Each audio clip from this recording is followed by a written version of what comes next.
आप? उम्मीद करती हूँ सब ठीक होंगे। आप लोग जो चैप्टर पढ़ रहे थे वो था वेस्ट मैनेजमेंट का चैप्टर, और आज ये चैप्टर कंटिन्यू ही है। और जो टॉपिक मैं आपको करवा रही हूँ वो है आपकी बुक पेज नंबर 184 पर यूट्रॉपिकेशन।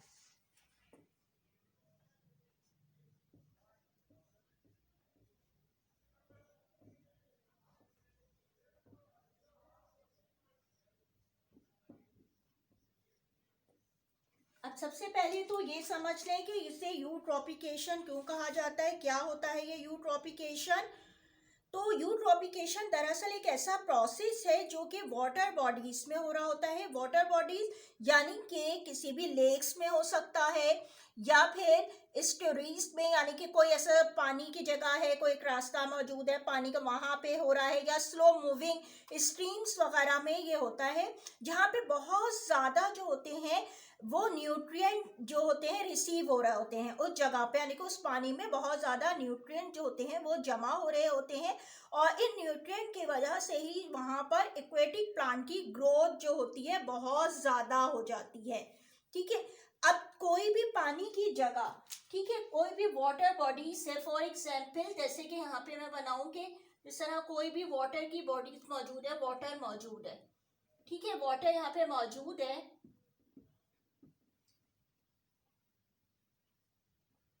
ठीक है, कोई लेक, कोई पॉन्ड्स हो सकता है। अब इसमें जो है वो क्या मौजूद है, बहुत ज्यादा न्यूट्रिएंट मौजूद है। न्यूट्रिएंट क्या है, जैसे कि नाइट्रोजन होते हैं, फॉस्फेट वगैरह होते हैं, ये यहाँ पे मौजूद है। यानी कि इस पानी में क्या चीज मौजूद है, यानी कि बहुत ज्यादा ये नाइट्रोजन और फॉस्फेट वगैरह ये केमिकल्स में मौजूद हो। अब ये न्यूट्रिएंट आते कहाँ से, ये आते कहाँ से कि अगर इसका जो पानी जो है उसके करीब ही कहीं पर या थोड़ी दूर पे भी कोई जमीन ऐसी है, कोई सरफेस ऐसी है जहां पर प्लांट लगे हुए हैं, ठीक है, कोई भी ऐसी सरफेस है जहां पे प्लांट लगे हुए हैं, तो क्या होता है, इस तरीके से कोई भी अगर ऐसी सरफेस है जिसमें कि यहाँ पे प्लांट ग्रो हुए हुए हैं, प्लांट लगे हुए हैं, ठीक है, काफी सारे जो प्लांट है, और आपको पता है जो भी प्लांट ग्रो कर रहे होते हैं उनके लिए जो होती है वो क्या दी जा रही होती है कि यहाँ पे प्लांट जो ग्रो करे हुए होते हैं तो उनमें जो है मैन्योर वगैरह इस्तेमाल की जाती है, जैसे कहेंगे फर्टिलाइजर को, केमिकल फर्टिलाइजर वगैरह जो है वो यूज किए जाते हैं। ठीक है, अब ये जो केमिकल जो फर्टिलाइजर वगैरह इनमें डाले जाते हैं, जैसे खाद कहते हैं जिसको, डाले जाते हैं ताकि प्लांट की ग्रोथ हो। तो ये जो खाद होती है या जो फर्टिलाइजर या मैन्योर जो होता है वो क्या होता है, उसमें बहुत ज्यादा मिकदार में नाइट्रोजन और ये जो होती है फॉस्फेट वगैरह जो होती है इसमें मौजूद होती है। अब ये क्या होता है कि कभी जो होती है जिस तरह रेन वगैरह हो रही है, बारिश वगैरह होती है, तो क्या होता है कि पानी जो होता है वो बारिश का पानी जब होता है वो इस पे से जो है वो फ्लो करता हुआ जो है जब इसमें वाटर बॉडीज में शामिल होता है, यानी कि रेन का जो पानी होता है वो क्या हो रहा है कि जमीन पे पड़ रहा है, और जमीन में मौजूद है नाइट्रोजन मौजूद है, और इसके अलावा जो है फॉस्फेट वगैरह मौजूद है। तो ये जो नाइट्रोजन और फॉस्फेट है ये बारिश के पानी के साथ ही इस पानी में जो है वो शामिल हो जाती है। ठीक है, तो इसमें जो है वो क्या हो गई, यानी कि फॉस्फेट और जो नाइट्रोजन की मिकदार है वो बढ़ गई। ठीक है, इस तरीके से भी बढ़ती है। इसके अलावा जो घरों में डिटर्जेंट वगैरह यूज होता है इसमें फॉस्फेट मौजूद होता है, वो भी जो है इसमें शामिल हो रहा है। ठीक है, पानी को अगर जो है सीवेज का पानी इसमें शामिल हो रहा है तो वो भी इसमें मिकदार बढ़ रही है। इसके अलावा इंडस्ट्रीज वगैरह में भी जो शामिल होते हैं मुख्तलिफ किस्म के केमिकल्स, उसको भी अगर इस वाटर बॉडीज में शामिल हो रहा है वाटर में, तो उसमें भी जो है ये इसकी मिकदार जो है न्यूट्रिएंट की बढ़ जाती है। अब होता क्या है, जब ये न्यूट्रिएंट की मिकदार इसमें बढ़ जाती है तो यहाँ पर जो होते हैं प्लांट की ग्रोथ होने लगती है। ठीक है, यानी कि बहुत तेजी से जो है वो प्लांट जो होते हैं वो ग्रो करते हैं ऐसे पानी में। और क्या होता है, जब ये प्लांट ग्रो करते हैं इस पानी में तो क्या होता है कि आप को ये पानी जो होता है पूरा ग्रीन सा नजर आने लगता है। ठीक है, यहाँ पे जो है प्लांट की ग्रोथ हो जाती है, यानी कि इसके पूरे सरफेस के, इसके ऊपर जो सरफेस का एरिया है तो यहाँ पे क्या हो रहा होता है, यहाँ पे ग्रीनरी आपको नजर आ रही होती है। यानी कि पूरी सरफेस जो है पानी की जो ऊपर की सरफेस है वो ग्रीन हुई भी आपको नजर आ रही होती है। ये जो ग्रीन आपको नजर आ रहा होता है इसको क्या कहा जाता है? इसको कहते हैं एल्गल ब्लूम।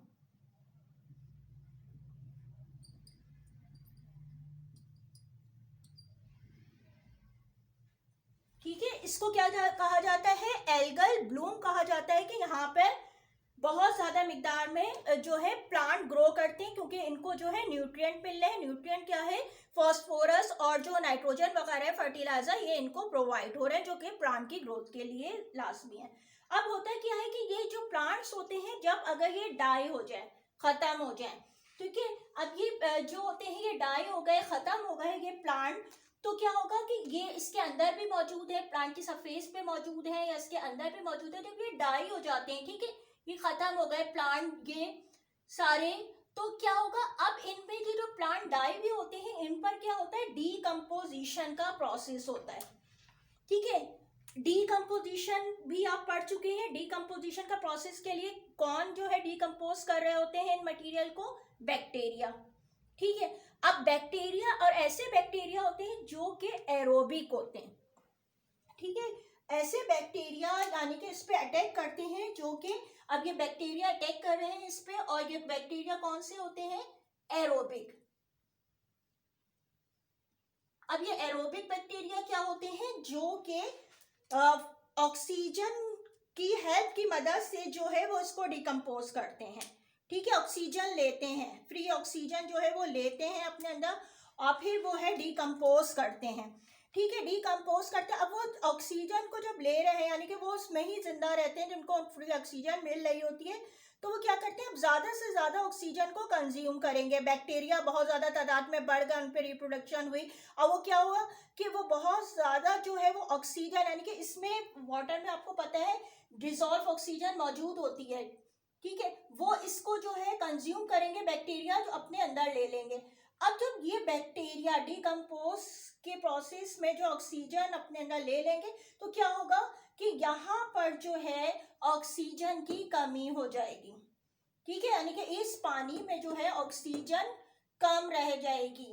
और आपको पता है जो वाटर के अंदर डिसॉल्व ऑक्सीजन मौजूद होती है, और डिसॉल्व ऑक्सीजन क्यों होती है? क्योंकि यहाँ पे रहने वाले जो एनिमल्स हैं, ठीक है, या प्लांट है, यानी कि अगर फिशेस वगैरह हैं यहाँ पे जो मौजूद है, यानी वाटर बॉडीज मौजूद है, कोई फिश है यहाँ पे, ठीक है, या मुख्तलिफ किस्म के और भी सिर्फ फिशेस नहीं होती बल्कि और भी बहुत से एक्वेटिक एनिमल्स होते हैं। इसके अलावा जो है मुख्तलिफ किस्म के जो प्लांट हैं, तो वो उनको भी ऑक्सीजन नहीं मिल पाएगी, तो फिर क्या होगी? वो भी जो है वो खत्म हो जाएंगे।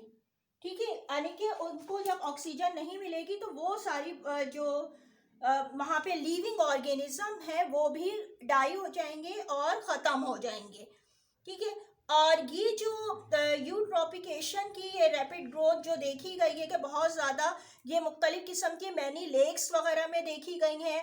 ठीक है, जैसे कि फॉर एग्जांपल है बोल्टिक सी है, इसके अलावा मेडिटेरेनियन है, या ब्लैक सी में जो है वो ये प्रोसेस यूट्रॉपिकेशन का देखा गया है।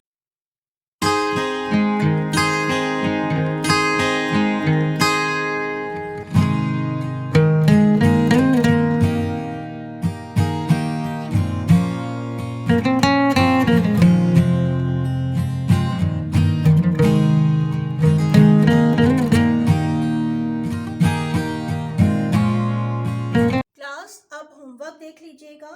क्वेश्चन नंबर 5 है, 4 तक मैं करवा चुकी हूँ। ठीक है, क्वेश्चन नंबर 5 है। अब इसका आंसर कहाँ है? इसका आंसर आपकी बुक में है। ठीक है, बुक पेज नंबर मैं मेंशन कर दे रही हूँ।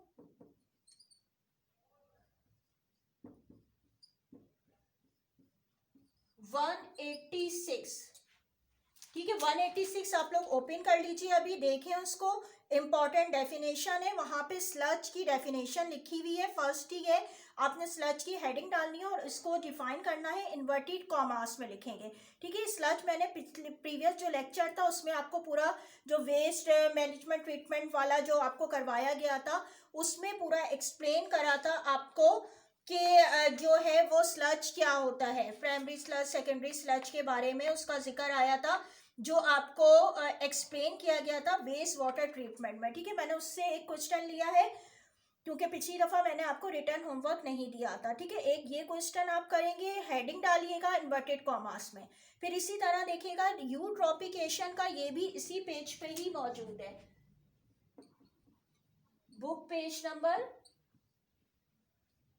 186। इसमें भी आपने क्या करना है, हेडिंग डालनी है, साइड हेडिंग, फिर लाइन लीव करके इन्वर्टेड कॉमास में दोनों साइड पे गैप देके यूट्रॉपिकेशन की डेफिनेशन लिख लेंगे, ठीक है। ये छोटे से क्वेश्चन आंसर्स हैं जो आपने करना है, शॉर्ट क्वेश्चंस हैं 5 और 6, इसको आप लिख लीजिएगा।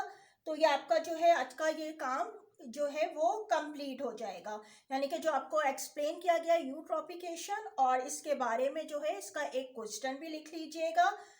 तो ये आपका जो है वो काम कंप्लीट हो जाएगा, ठीक है। आज तक के लिए आपका जो है इतना ही था वर्क, और यकीनन आपको समझ में आ गया होगा जो आपको एक्सप्लेन किया गया है, और जो आपको होमवर्क दिया जा रहा है वो भी आपको यकीनन समझ में आ गया होगा। आज तक के लिए आपका इतना ही था ये काम, और जो रिमेनिंग चैप्टर है वो नेक्स्ट क्लास में एक्सप्लेन होगा। थैंक यू, अल्लाह हाफिज़।